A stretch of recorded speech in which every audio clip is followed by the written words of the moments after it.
One of the most common sporting injuries we see in a private practice is a good old-fashioned sprained ankle. And I'm going to show you today how to tape an ankle, which is very handy because it's commonly injured in netball, football, all sorts of running sports.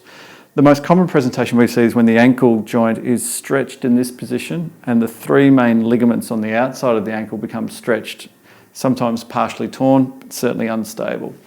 The aim of the tape is to hold the foot and the ankle joint in that position, protecting the ligaments, allowing them to heal and providing some stability around the ankle joint, allowing the athlete to continue playing even though the ankle might be a little bit unstable. We can use some strapping tape very easily at the start to put what's called an anchor around the top of the foot, top of the area there, and that provides the base where we're going to run most of the tape from. The most simple form of taping the ankle is to add a couple of what's called stirrups around the outside of the ankle.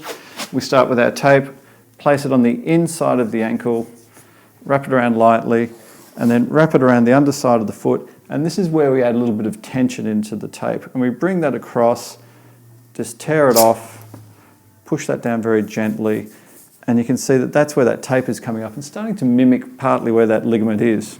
We can then run another one slightly behind and across, again pulling up a little bit, holding that there, making sure it gets nice and sticky onto the skin, and perhaps one more just to make that nice and secure.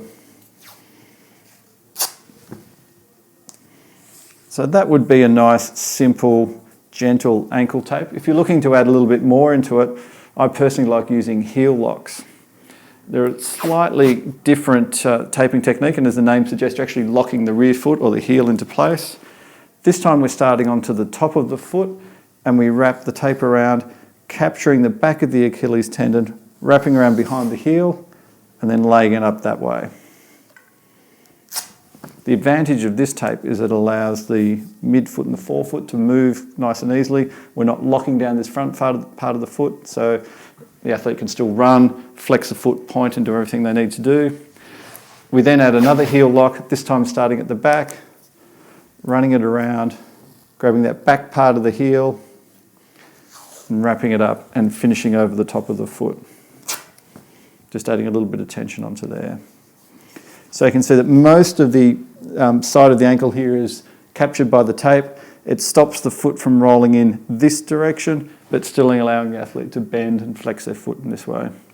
Once you've done that, very simply, we can use a couple of strips of tape just to close this down, wrapping it around, trying to grab any little, this is a very good example, a little bit of bare skin that might be sticking out behind there. If you leave that there, the skin will work its way through the gaps in the tape, quite often causing tears. So just closing that over, have a good look around, make sure there's not too many main creases or little pockets left anywhere. And then this little triangle piece at the front, I always like just a little bit of tape up there, covers that off and it stops the skin sort of finding a little corner point. Laying that down, just checking with the athlete that they're fine, it's not too tight, they've still got feeling in their feet and their toes, then they're good to go.